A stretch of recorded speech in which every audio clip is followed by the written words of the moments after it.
What's happening? Happy hump day. Happy Wednesday. Yeah, happy hump day. I'm good. How you doing? Not bad, not bad. I'm gonna miss seeing that Michael Vick jersey in the background when you move your offices. Yeah, who knows? It might come with me, or it's still up in the air. We'll have to see how everything plays out. Yeah, no, definitely. You're it's coming up, man. August is around the corner. I'm excited for you. Yeah, man, we're looking forward to it. It's been a long time, and the making a lot went into it, right? Just when you're moving a whole company, right, and searching for a space, and we're really excited about it. It's downtown, and it'll be a space that we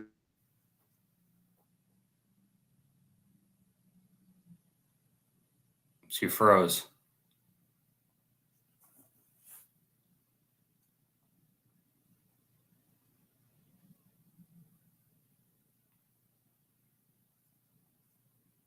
You're frozen.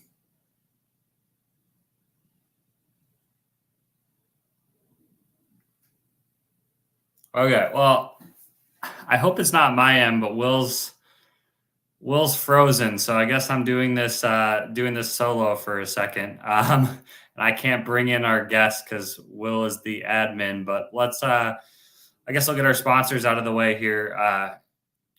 Salesdash, obviously our guest for today, one of the best, well, the best in my opinion, freight specific, CRM out there. Um, we have Trillo doing all of our back end, and we appreciate all their help on everything. And then we also have TAFs now. We're excited to have them onboarded as a sponsor. They're a top 10 factoring company, really great guys over there, really fast, fast times, responses. I believe they're open till even midnight with a live person during the week, which isn't really common for the factoring companies. And then obviously Black Box, where Will works, and HG Ships, where I recruit agents for. So if you're looking for W-2 reps, we're looking for W-2 jobs in Birmingham, reach out to Will. I think he's hiring as of October. If you're looking for the agent program, reach out to me. Sorry guys, kind of threw me off because I'm running solo and I can't bring in our guests. So 1 second. It looks like Will's power went out, so he's going to be reloading it. But yeah, I guess while I wait for Will so we can bring in the guest. We're going to talk to Josh today kind of about his start. He was at Tesla, was worked in the brokerage space and then started a CRM. So he actually has experience of kind of sitting in our seat and doing that, which I think is kind of cool when you have tech providers that have been in the brokerage space. Sometimes you see a lot of people from, tech coming into freight, but they've never actually sat in the seat, which, not that you can't do that and learn, but I think some of the, best companies, they've, created product because of problems they've seen or problems they've dealt with. So yeah, that's kind of Josh's story, and he's one of the nicest guys out there that I know in freight. And yeah, we're really excited to talk to him. Thank goodness you're back, dude. Yeah, there's a nasty storm. So the power went out around 3:30, and it was back on. So I was hoping it wasn't going to be an issue. So hopefully it doesn't go out again. But yeah, there's a pretty nasty storm in Birmingham right now. Yeah, I didn't know what to do. You were frozen, and I was like, I've never not been able to bring in the guest and be flying solo myself. So I was like stuttering over my words, not sure what direction to go in. So at least if it goes out next time, Josh will already be in the space. Yeah, well, have you already gone through everything? If you give an intro to Josh. Yeah, I did. I did an extended one actually to burn time when you came back. Well, awesome. All right. Well, without further ado, Josh Lyles. Josh, thanks for joining us. What's going on, guys? Matt, thanks for the extended intro. Yeah, no, it was caught me off guard, but it was good. I hate I missed it. I have to listen back. Oh, I don't know if you want to listen to that. I don't even know if I want to listen to that. I stared at the screen silent for 4 seconds, not wondering if it was me or what was happening.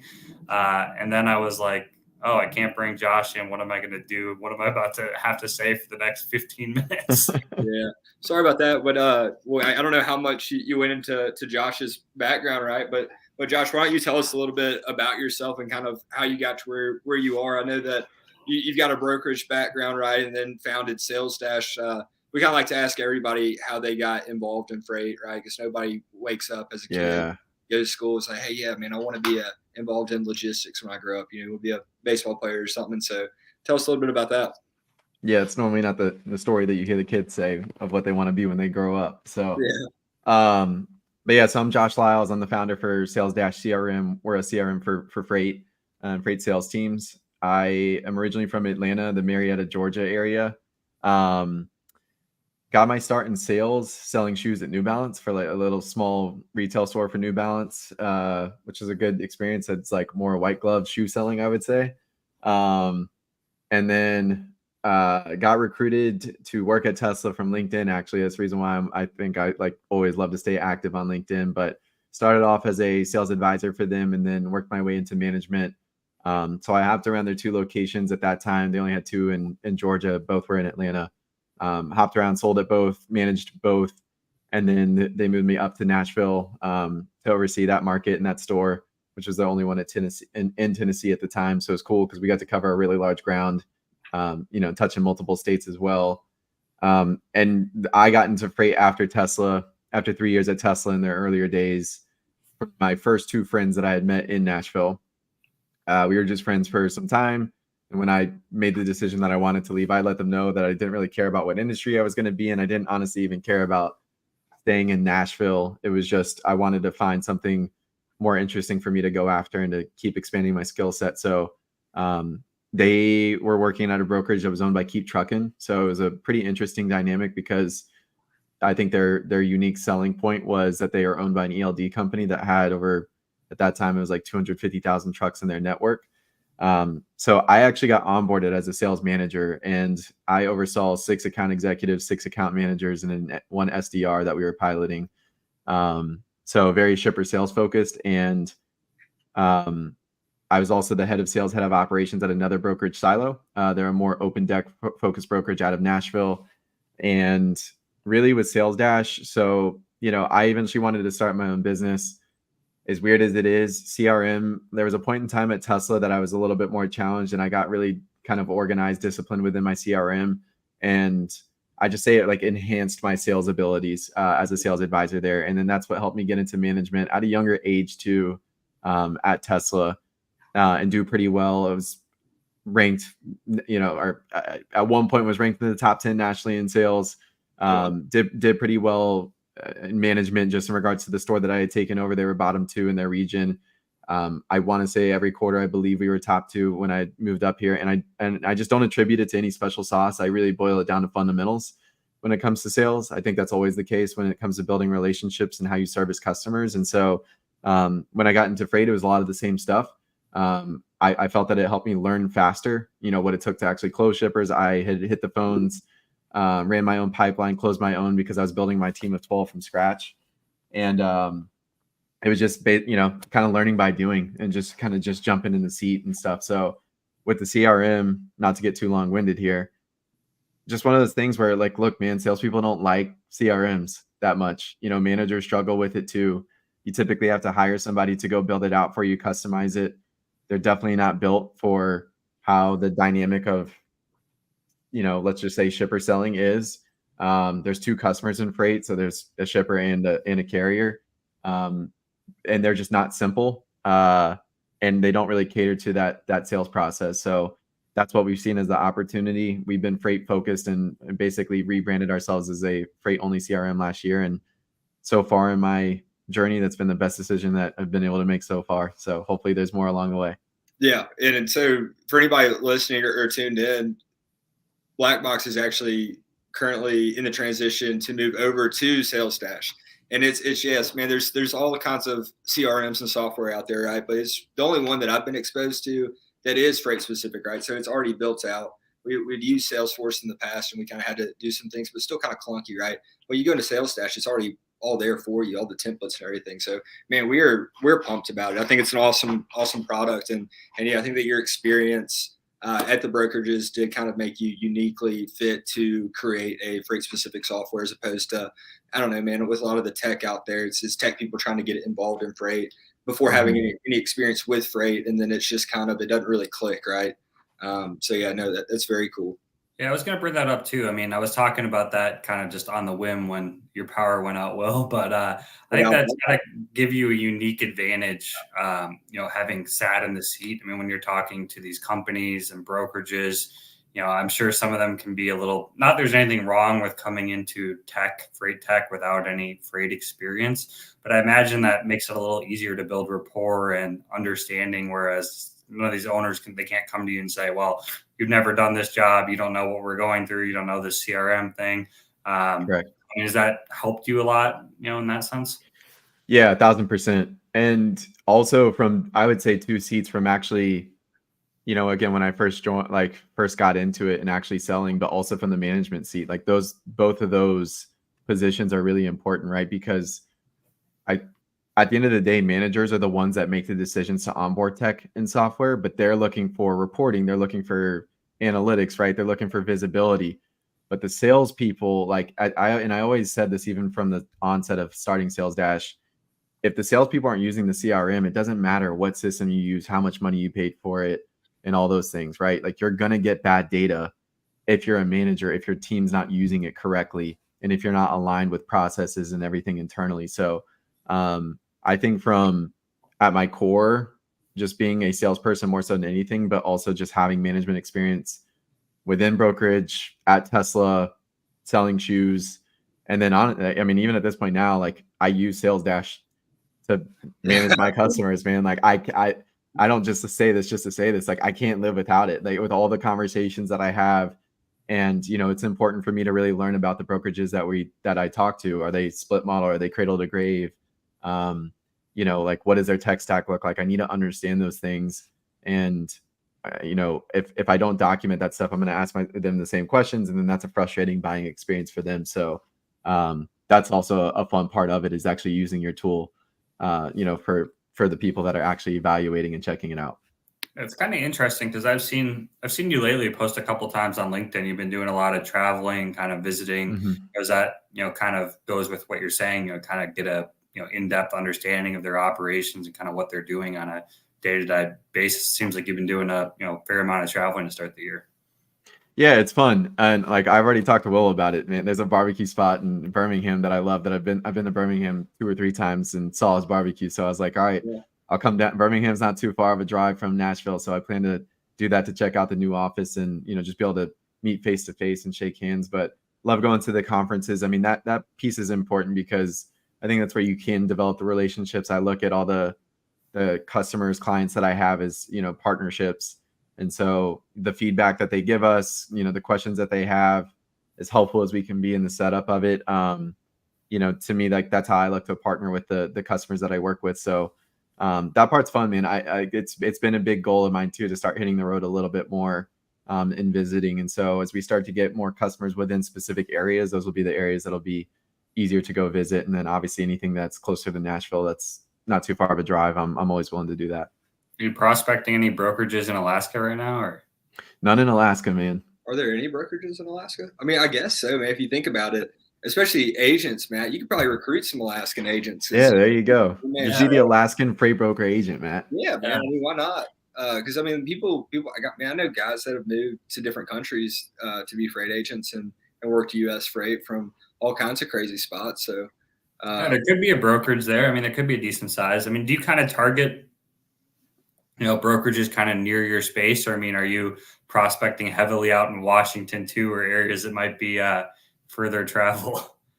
No, it doesn't matter. I mean, we work with them all over the country and Canada. So to me, it doesn't, at the end of the day, it's a system, and most of the connects are always going to be over Zoom, Google Meets, Teams, and all that stuff. So I don't really mind that. But yeah, we still got to, I may have to pull out Apollo and see if there's any brokerages out of Alaska that we could talk to. And there probably is. There's I know there's a man, Will Jenkins' company, Journey. He's got a girl over there that's a recruiter that lives in Alaska. She's got moved there for the summer. I don't think she's permanently there. But yeah, but like I mean, she's there, So I mean, I'd imagine. I don't know about like scaling a brokerage in Alaska. I'll be in Alaska in August actually, in Anchorage, but I don't know about scaling a brokerage. But there's definitely got to be freight agents just slinging freight from just the middle of nowhere, Alaska. How does that work Yeah. for overseas? Like, because sometimes I get, agents reaching out to me from other countries. Depending on the country and the situation, it's kind of a no go or a go. I mean, do you have people reaching out for Salesdash CRM from other countries as well? Yeah, we have, not too often. And sometimes it's not the best fit because I mean they work, a lot with some of the trade lanes, and then there's a bunch of different little nuances just in regards to which, I mean, we have a Google Maps integration for capturing lanes for customers and all that kind of stuff, but sometimes there's like just some small little things, right? Like whether it's the currency that they need to use or other things, but for the most part, really just focus US, Canada, more than anything else. I did have a question for you guys because I bet you Yeah. guys don't get a decent amount of questions. And I'm a sponsor for this show, and it's been cool to like even talk with you guys the whole process before you guys got this whole thing started. But I don't know what goal and vision you guys had in getting it started. I know you guys just got a new large platinum sponsor with Taps, but what did you guys like? Has this gone the way that you guys sort of envisioned? And like what's been one of the I guess like the more fulfilling things that you guys have gotten out of it so far? Man, You want to go first, Will? Yeah. So for me, I really didn't have any expectations, right? So Matt had a little bit of a podcasting experience previously, and it had called me, and we were kind of talking about it. I was like, yeah, like, like, why not? I like to talk. I'm pretty active on LinkedIn to voice my thoughts. So I didn't really envision it being what it is right now. Like, as far as sponsors are concerned, it's not something I considered or man, really anything. I was just like, man, I know I like to talk about our industry and logistics and want to, I don't know, pick people's brains, right? So it's kind of transformed a little bit further than I thought it would, especially at this point. I don't know what I was imagining, but I just thought that, we just hook up a live stream and go live like once a week on a whim. But a lot more goes into it, behind the scenes that I didn't initially expect. Like, we had to, we formed an LLC, like that kind of stuff that is just like, didn't consider it at all. But man, it's been really cool and fulfilling. I think the best thing for me, or the thing that I appreciate the most out of it, is again just hearing different people's perspectives, like really getting to know them past just a lot of people you see them on LinkedIn, right? Their content or what they're posting. It's like, man, yeah, that's cool, but like really like sitting down and talking to people, right? So that's been my favorite part about it. Yeah, I think I would say similar to Will. I mean, I've done a podcast before, and my expectation was just to kind of talk to people and have fun and see where it goes. I didn't really think we would get kind of as deep in the some of the back end stuff and forming an LLC and doing all of that stuff, which has been fun. I would say the most fulfilling part is when you have people who have never been on a podcast and they go on a podcast. You can tell they're really excited about going on their first podcast, and then sharing it with their friends, and they are interesting people, and it's kind of fun because you can kind of tell when it's their first time and they're really excited about it, and it's cool to see because I think they send it out to their friends, and yeah, that part's kind of fun. Man, it's also, I mean, like, it's helped Black Box, right? I didn't think about or explore it all, but I mean, even you, Josh, I didn't know you before all this. And then, man, Matt texted me. He's like, man, have you, like, what, like, you guys must be on a good CRM. Like, yeah, you can check Josh out. Man, I've just been so busy. It's like, you're right. Like, you haven't. And I went to your website. I was like, damn, like, we could probably use this. And then we did the demo, and I was with my partners. It's like, yeah, like, let's do it. So, like, just something as simple as that, right? Like, I think that that's going to have tangible results for me in my business. And then, I mean, other doors, man, like Tria, they do the back office stuff. I've onboarded one of their workers in the Philippines, and they've been great to work with. So it's opened some doors that I didn't know were there, right? So it's been cool seeing where it's gone so far. I mean, we're only 2 months in, so who knows what the future holds. No, it's exciting stuff. Yeah, you never really know what to expect from it, and I don't have an official podcast or anything, but just the people you get to talk to, and when you actually get to know them more in depth from just either like limited conversations or just being able to have a full hour, 30 minutes to just kind of talk with them about the topics that they're interested in it's definitely been really fun for me to get connected more with customers and then just other people in the industry. And you just never know who knows who. And I mean, everybody's got I feel like something that they can teach and educate people on. So it's cool, but I think for the guests that you guys have had in the shows already, just in a quick period of time, this has been one of the strongest ones that's come up. So kudos to you guys. It's been fun to watch and be partners with it. Yeah, man, we really appreciate that. again, we appreciate your support. And yeah, hopefully more good episodes rolling out. Yeah, we're definitely excited to see what the future holds.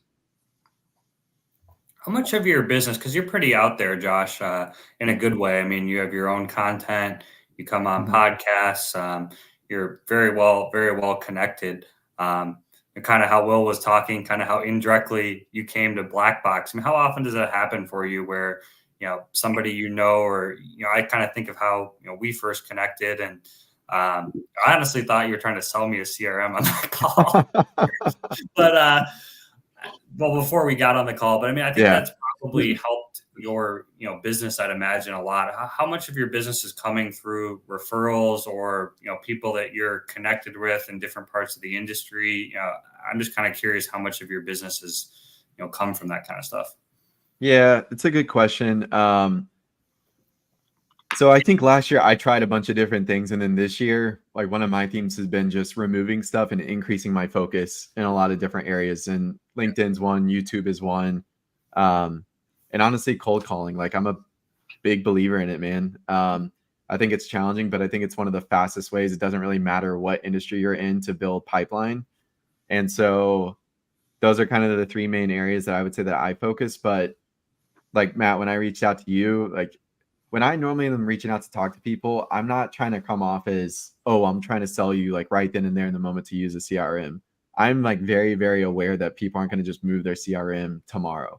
That's not it. Has it happened before? Yes. But most of the time it's a process. They could be in a contract. Sometimes it's month to month. Sometimes it's annual. Sometimes it's 2-3 years. It kind of depends on which one that they went with. Sometimes they have nothing at all. But I think my goal and objective is, one, to build relationships, but really build a lot of familiarity.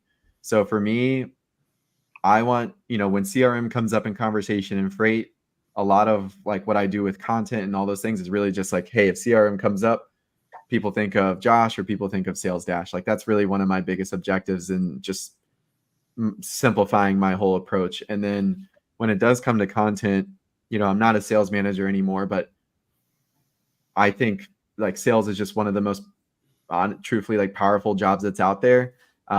It has a negative connotation attached to it at times, but no companies can exist without salespeople. It's just the truth. And so I look at selling as helping. That's the way that I look at it. Like, my goal is not to just like continuously close people. And if it's not a good fit, like, very aware of it. If somebody's looking for a specific kind of feature integration, like, we're not going to win every single deal. I know that that's the truth, but I just have fun with what I do. And like, at this point, I don't have an expectation to, again, close everything, but I definitely, I think when I go into it with good intentions and authenticity and everything, and more importantly, like, just making sure the product is good. That's really the biggest thing. Referrals will come naturally. And if customer support is really strong. So, like, I got asked a question in a group that I'm a part of about what's working for everybody in retention. And my answer to that is my game is pretty simple, of like, especially customer support and service, is being responsive, being willing to pick up the phone, and just answering people over email. And I, hear about what some others situations they'll have with other tech vendors and stuff. But a big part that I attributed to is coming from brokerage and like having to respond fast. And I think that now at this point, it's in my blood that's just what I will always do. Yeah, I was going to say, I mean, I feel like if you have a valuable product like Salesdash, it almost at a certain point, I don't want to say it sells itself, right? But like, I mean, like, at least for us, right? If anybody asked me about a CRM, I'd be like, man, like, you guys need to get on this. At a certain point, like, your pipeline, I don't want to say it fills itself, but I'm sure that you get lots of referrals. And then when you're talking about your selling is helping, a big thing that was appealing to us, at least in the process, it didn't feel like you were trying to sell, right? You were just kind of like showing the software and how it's valuable, and you're able to talk freight, and that was attractive. And it's just very like matter of the fact. Like, even, I mean, I do it with anything. Like, Matt knows this. We've actually had talks about this with certain things with the podcast. Like, I like to barter, right? Like, no matter what it is. Like, I'm gonna ask, dude. I'm gonna start. Like, I'm just gonna ask for a discount or something. And even when I ask you, you're just like, we're really transparent. This is what it is. Just like, yeah, like, it's worth it, 100%. So no, I really respect your thoughts and viewpoint on sales, viewing it as helping, and yeah, cold calling's not dead. No, never. I don't think ever will be. Yeah. I think it's such a good thing. I think it's such a good thing when people keep getting caught up in that theme of posting that kind of stuff. Mhm. For those that actually make cold calls, like you should be smiling every time you read that stuff. It's just at the end of the day, it just opens up. It makes it easier for you. So Yeah, I mean, I get like, I mean, different ways to sell, right? Different avenues, right? Social selling, this or that. But it's like, man, any company, it's like really look at it. It's like you probably built it from cold calling, unless you just have some kind of like that's how you scale. Or I don't know. I Cold mean, emailing too, but yeah, mixture.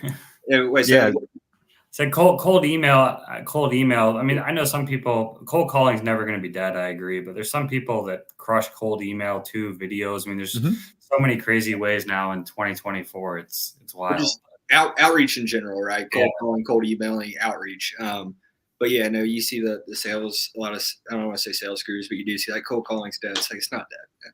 It's never Right. dead. We love cold calls here. There's people that appreciate it too. I mean, I get people sometimes that just because I pick up the phone and call them, they'll legit say, hey, even if there's not an opportunity, like appreciate you calling instead of emailing, because I get tired of all the damn emails that I get all the time. And honestly, it's the same for me because I get a lot of cold emails trying to sell me stuff, but the number of emails that I get versus calls is way more emails ever than calls. It's pretty impressive, but I look at it as a good thing for those that are willing to pick up the phone. Yeah, you're better than me. I mean, I screen them. If I don't have the number, I screen it for the most part. If it's not, like if it looks like a sales call, I don't like taking them. So it's funny you say that though. When I originally was making calls out to some of the brokers, like, I don't know, this was early last year, the beginning of last year. There was 2 calls I had in particular where these brokers actually talked about sales karma, which I had never heard anybody ever mention the word like phrase as sales karma.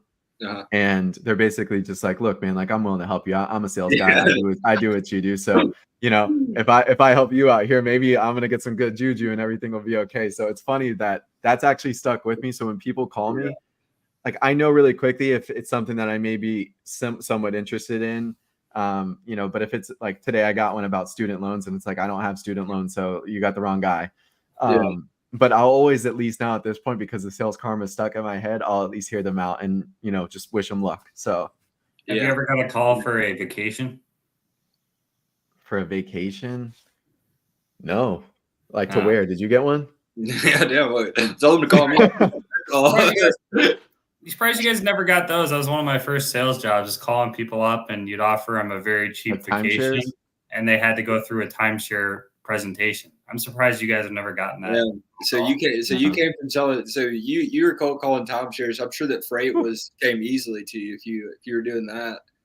Well, it was the rejection in freight was not anything compared to the rejection when you're calling people up on a one call trying to pull a credit card when they never talk to you. Yeah, right.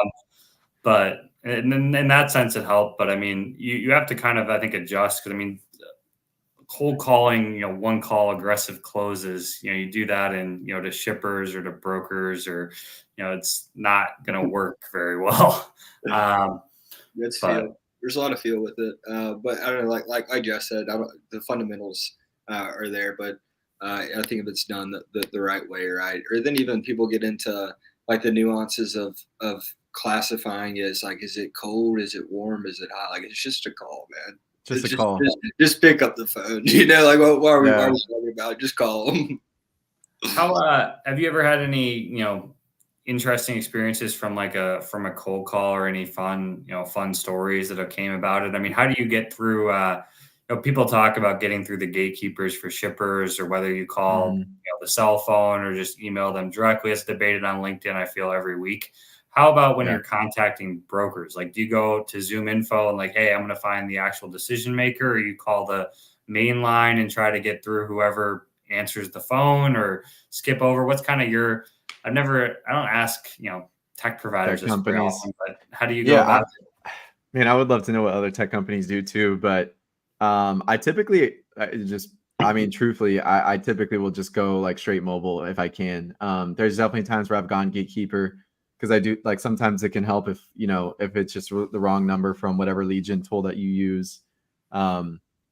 I don't use Zoom Info, but I use another one, and I don't know. It's just like a matter of trying everything, because the one thing that's tough, like whether it's your freight tech or, I would even say obviously like Will with what you're doing at Black Box, and Matt, even if what you're doing, if you're using the Legion tools and stuff, it's like it may be a little bit different for you, Matt, because you're going more towards like a specific individual. But when you're going in more of a B2B sales process, it's really easy for a salesperson to get really caught up and think, like based on a title, that somebody is the decision maker. But if you haven't confirmed that with anybody, like stepping out and maybe being willing to go more towards like the ground floor and talk to somebody and say, hey, this is what I'm calling about, this who would be the best person to speak with, and trying to figure that out is very, very important sometimes if you're just calling the one person that you think. So I would say that's actually sometimes the downsides of lead generation tools is, if you're a broker and you think that the shipping manager or the VP of logistics or the logistics manager is that person, and you may only just call on them, but it's you may call and find out that it's actually not them, it's some other random person. And I think one of my good experiences early on with a brokerage owner, I actually recorded a podcast with them about this, from like getting them on a cold call, and it was just literally perfect timing. Like his title was nothing to really show that he was the co-founder or anything, but to me it just seemed interesting enough, and I was like Will said, just make the call. Like you never know. So yeah, that's what I think is also just kind of fun about B2B sales too, is you have to figure it out, man. Like I alluded to a game of chess. Like you got to try a bunch of different moves, and every account is different. Like it's not a clear cut strategy situation. You got to be willing to try different things. Yeah, what we'll do. So it's funny that I didn't know the name Sales Karma, right? But the concept is familiar to me. So what we'll do sometimes is, if we're having trouble, is we'll get some companies, the receptionist, the gatekeeper, they're just tough, right? They just won't let you get anywhere. So you get transferred to sales because the gatekeeper isn't going to Right. not transfer you to sales. They don't know, because they're sales. They're trying to sell stuff, and salespeople like to help salespeople, right? I just didn't know that. I didn't know the name Sales Karma, but we talk about it here. Yeah. You get transferred to the sales guys, and they'll usually, if you're just pretty like friendly and transparent, they'll help you out. They'll give you some information to go off of. We got a comment here from Ryan. Couldn't agree more with Josh. You really don't know who the decision maker is. We've had the DM be different titles. Thanks for tuning in, Ryan. We appreciate you. Two different CRM guys. I'm sure Ryan's curious the different outreaches for CRM world. Always happy to share. Have you had any kind of calling cell phones? Because it was a lot of shippers. It's been a fun topic, so I kind of thought I'd ask you. A lot of shippers obviously have said on our show they hate that. But then again, me as a broker, I called a lot of work cell phones. I never tried to call anyone's personal, and I know some successful sales reps that do the same thing. Do you get any backlash from brokerage owners, calling their cell phone, and or do they kind of, maybe they're doing it themselves, so it's kind of difficult for them to be upset? Yeah, it's not to say, I mean, has it happened? Yes. But at the same time, to me, it's just kind of, hey, keep it moving. And sometimes you may be able to diffuse that situation. Like, honestly, I even remember one of the guys that I managed in brokerage, he had called somebody's cell phone before. This guy blew up on him. He just called him at the absolute wrong time and was able, like, basically, like, because they went through that little journey and adventure where the guy was just super angry and whatnot. And then he came down and kind of explained to him some personal family situation that was going on right then and there in that moment. They were actually able to have a connection, and he earned an opportunity. So it's not to say, like, I just think it's one of those things where, of course, there's going to be those people, and you'll see them online saying this approach sucks. Like, I'll never buy anything. But guess what? Like, there's a lot of people that do. And if you have something that where you can actually help somebody based on your product or service, to me, it's just one of those things where, hey, if I'm going into it with the approach that I can help you out. So I'm a big believer in my CRM. I know you're not looking to probably buy it right now, but if we're one of the only freight specific ones, we're at an affordable cost. Like, yes, I want to try to get in front of those people that I believe that I can help. And sure, there's always going to be times where, it really frustrates them and stuff, but I don't know, man. It's even like from my experience in brokerage, and you guys can probably speak to this too, but I even think with some of the accounts, right? Like when you first onboard them and when shit happens, sometimes those actually end up being the best account when like the first load or something wrong happens with like the first or second load, but you get to actually show them how you resolve those situations and put out those fires, right? So like when something happens, it requires you to actually communicate with them more over the phone, over email. And when they show like how you're actually solving those problems instead of it going smoothly, sometimes that can actually result in a really positive situation. So yeah, I've definitely had, a little bit of backlash because you can call people at the wrong time. Like one time I called a guy and he was literally like on the side of the road because something happened to his car. So he's really frustrated, but it was really interesting. He called me back. I still have a connection with this guy. I felt really bad at first, but he called me back. He said, "Man, I'm really sorry. I apologize. Like I was in a really bad situation, literally on the side of the road. So that's when you called me." But Oh, he's I like, "I thought you hear were you." the tow company. Yeah, he might have. Good. But he still heard me out, and we're still connected to this day. Yeah, no, that's really cool. I mean, you miss all the shots you don't take, right? It's funny you say that about the something going wrong on the first load. My BDRs were talking about that the other day, and I thought it was crazy at first. They're like every time something horribly wrong goes on the first load, like it always turns out to be a great account. I was like, that's just like the most ridiculous thing that I've ever heard. But then when you really think about it, these problems are inevitable, right? With freight, there's so many variables out of our control. So it's not if problems will arise, but rather when they arise. And how do you address them, right? And be solution based and show them that we're proactive when we care and can handle things, right? So then when I sat with it for a second, I was like, yeah, it kind of makes sense. I mean, let's not hope for things to go wrong with our first load, first shipment, but it does make sense. There is logic there. So yeah, very cool. I think you're a pretty customer focused, company. I mean, I get your newsletter and I'm always seeing different, changes you're doing to, grow and different integrations and different things like that. I mean, obviously we're talking about issues and fixing them, but it sounds like, moving in the future, you're ahead of a lot of things and listening pretty heavily to your clientele feedback.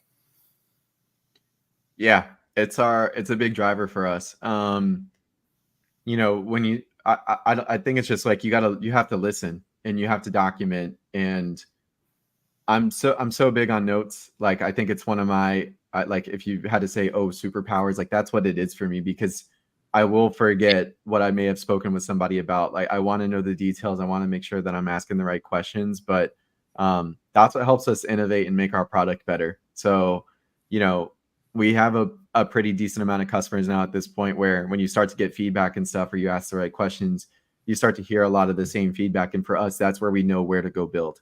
So that's what we really focus with. And it's super, I'll say it's always really cool. And I like to, for those that give us feedback and then we go and build those things, I like to make sure that they know like, hey, your feedback was heard and that these things were released. And we can't get to everything. I think that's one of the biggest challenges for software companies in general is you can get all the ideas and feedback and stuff, and you can't build everything because you have to focus on, only a specific amount of stuff. But and I feel like for myself, that's been one of the biggest areas to continuously improve is I'm technically like a product manager. I have to give them the vision in terms of what we're building, why we're building it, how to simplify it as best as possible. And I feel I'm getting stronger over time. I still feel I have areas to keep getting better, but I really enjoy that process because, just hearing and seeing the feedback and then people being happy and content with it is a big driver and motivator. Well, you got one supporter here. Parker says, yo, Parker, the brokerage CRM GOAT. Parker, we appreciate you tuning in. Yeah, what's happening, Parker? Parker, what's going on? Thanks, man. I think that's an important part. I mean, are you seeing that around the tech space in general, the freight tech space? I mean, that, with all the changing landscapes, kind of listening to customers can be a big, reason why people, leave, a provider, whether that be a TMS, pricing, CRM, just not kind of understanding and kind of listening, to problems. Are you kind of seeing that out there right now? I mean, because TMS is the main operating system, I would say more on that side is where I sort of hear it. I like to know what TMS people are using, just because big vision for us is to be, well connected with the freight tech tools, TMS is being at the top of the list. So yes, like I would say I actually probably hear it more often than not of people actually moving TMSs. And I think as tech is evolving and getting better, it's making it easier to move over from one TMS to another, especially with them being in the cloud and not necessarily on premise, like McLeod has historically been, and maybe like the Mercury Gates and all them. But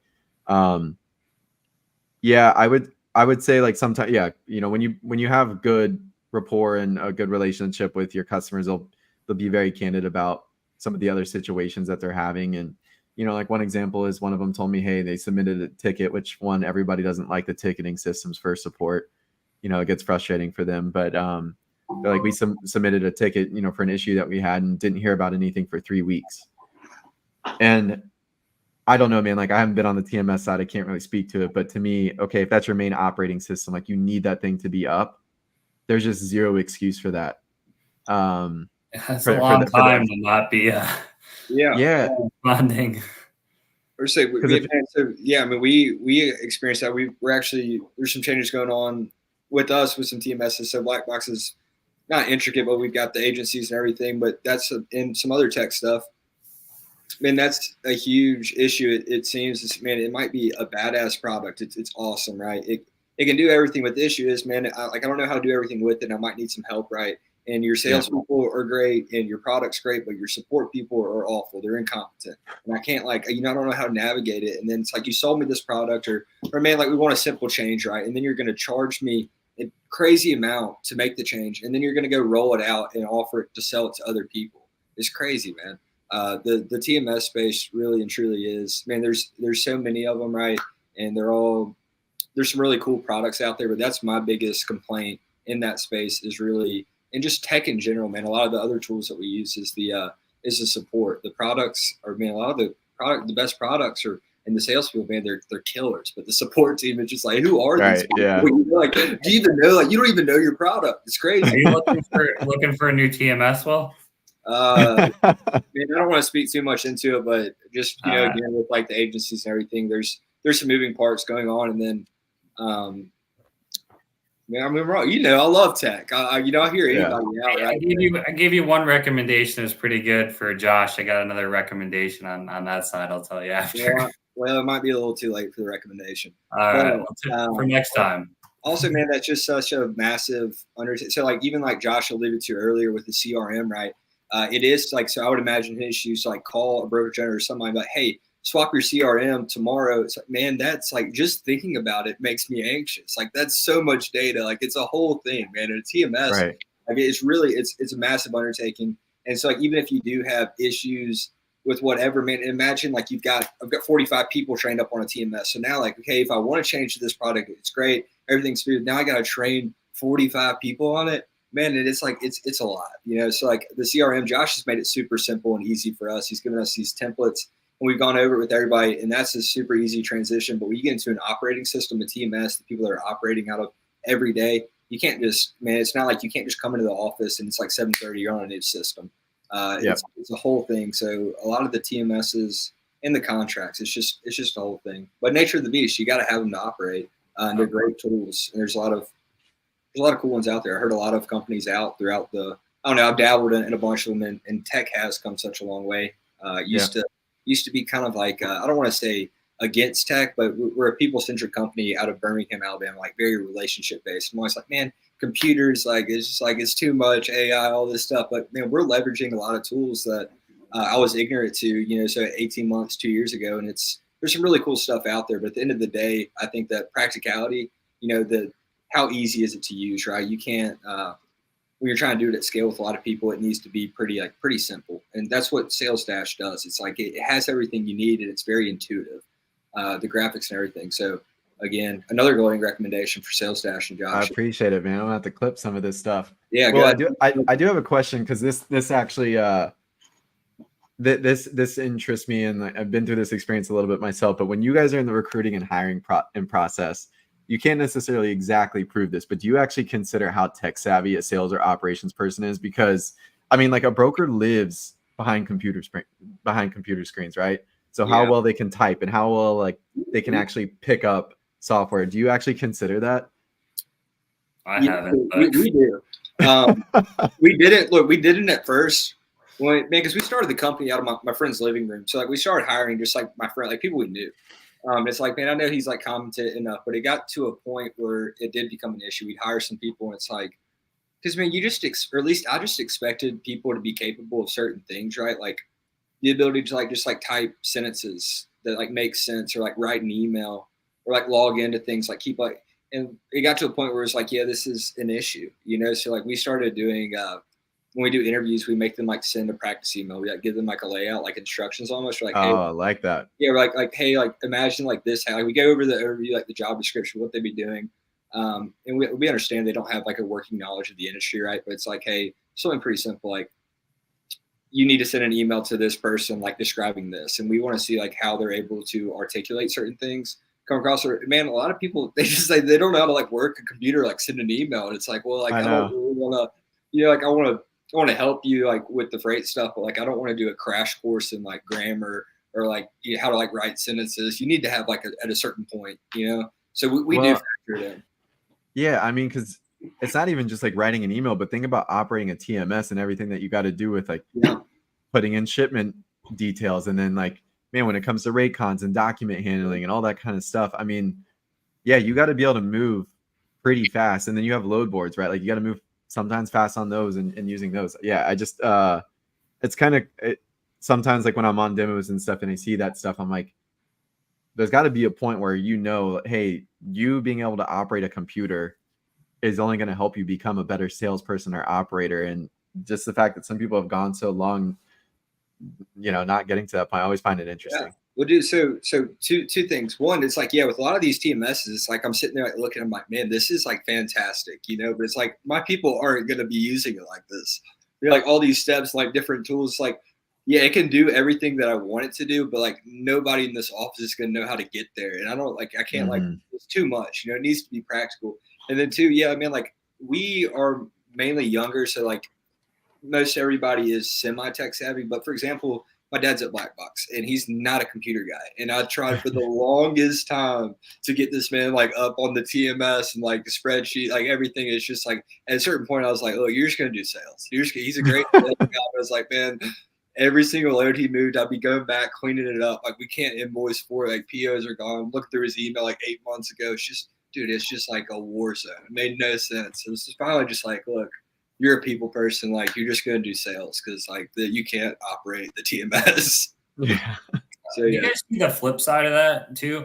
I mean, I've seen this in sales too, where people will think over writing an email for 30 minutes and want to make it perfect, and then their volume is not there. I mean, if you don't want to have it littered with, you know, typos and things like that, but I mean, if you have, you know, an error here or there and you're sending out a large quantity that makes sense and there's substance, you know, I think you're gonna have better luck if you spend, you know, 20 minutes thinking, should I say this? Should I change this word? Is this? And people just overthink things too. I've seen that happen plenty of times. When I say like write us, I don't mean like, I just mean like basic grammar stuff. Like, you know, like if you like misspell like a pretty commonly used word and there's like a red line underneath it, like let's just right click it and fix it. Like I'm not expecting my people to send like MLA formatted damn essays, you know, and I don't, man, I don't like long emails. Like I don't want, especially if it's like a cold email or an intro email, like I don't want it to be like 4 or 5 paragraphs long. I want it to be like pretty short and concise and like to the point. So it's not about like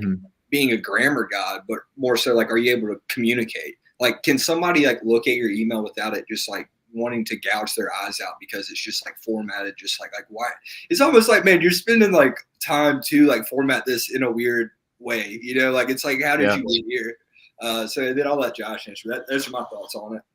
No, I agree and align with that. I mean, I think that one, Matt, your question about the 20 minutes piece, like one, you shouldn't be spending that much time because so many people think it's like one word, one question.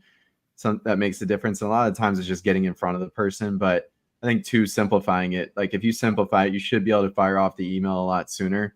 And you know, knowing in the back of your mind, you can always send another one and try a different approach, you know, on that thread, I think is really important. But to me, the two things that have really, I 2 or 3 things I think that have at least helped or really stuck out. And then, you know, where I've seen semi-success in software, semi-success in brokerage, and success at Tesla is like 1 to 2 lines, sort of, you know, basically what Will was saying.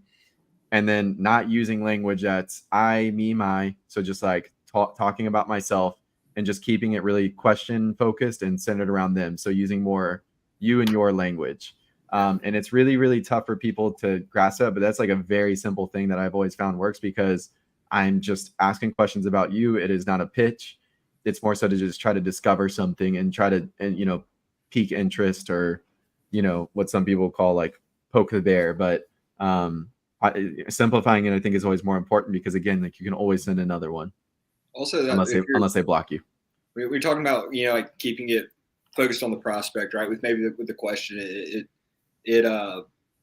it's almost, I don't want to say a call to action, right? But you're asked, you know, like you're starting a dialogue as opposed to if you're just, man, like all these like sales skills, like we've got trucks in all states or like whatever. It just doesn't like, there's nothing really to respond to, right? But when you're asking questions, you're kind of like keeping it short and then inquisitive almost. It's opening up a dialogue rather than just a, you know, a pitch slap. Like a massive hard sell, like copy and paste about all your partner carriers.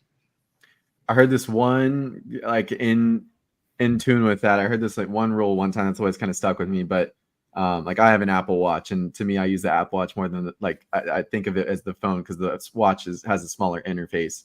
But it would be, hey, if the email came through, whether it's on your phone or on your Apple Watch, like how can you try to have something intriguing enough in that first line that makes them actually go and open the email?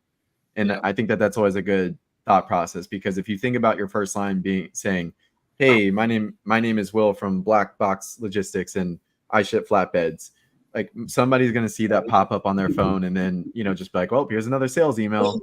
But if it's a question and you're getting their mind to kind of go into that place to say, well, you know, do I need flatbeds out of, you know, Daphne, Alabama? Then like, hey, you may get a yes or a no. And that engagement's really where the conversation starts. So I don't know. It's, you know, it's art at the end of the day. I think like you always got to be willing to try unique things. But I think it's just, I think overthinking it's not overthinking is really important. Yeah, well, if anybody does need flatbeds in Daphne, Alabama, we can get them. I love that though. Sales is an art. You know, that's cool, Matt. It seemed like you were about to say something. I didn't mean to interrupt. Yeah, no, I was going to say while we're at the TMS part and, you know, being an art, I was kind of curious. You know, we haven't really talked. I don't think we talked about this when you came on with Alex either. And how much sales is there intra tech? Like, are you selling to? We're just talking about TMSs. Are you having to sell to get them to integrate with you in different integrations? Or kind of how's that, you know, process? Are you kind of integrated your platform with the majority of TMSs out there? Or what was that? It's my echo in the corner. She talks to me sometimes. Letting him know he's got another meeting coming up.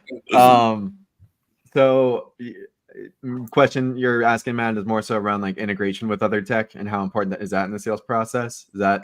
Yeah, and like, are you having to sell these companies on integrating with you?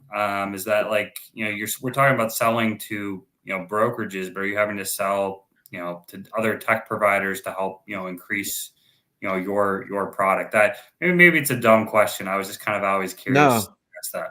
No, I think it's a good question. At a certain point, yes, because big vision for me is to be, you know, the most connected CRM with other freight tech tools, you know, TMS being at the top of that list. So, yeah, I'm going to be, you know, whether it's like reaching out to those guys on LinkedIn or giving them calls.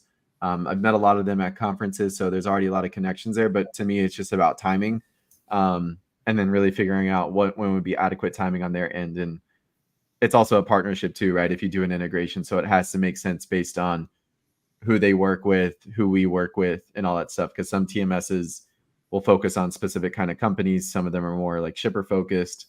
So I'll have to kind of go through that process. But I also have a good understanding of what a lot of the companies that we work with, what they use. I make sure that information is captured. So that way, like I have data to say, hey, let's go to these specific ones, and can be a little bit more strategic about who we reach out to. Oh, that makes sense. Well, it was fun. An hour flew by on this show. I mean, I felt like we just started. Now we're already at, you know, an hour.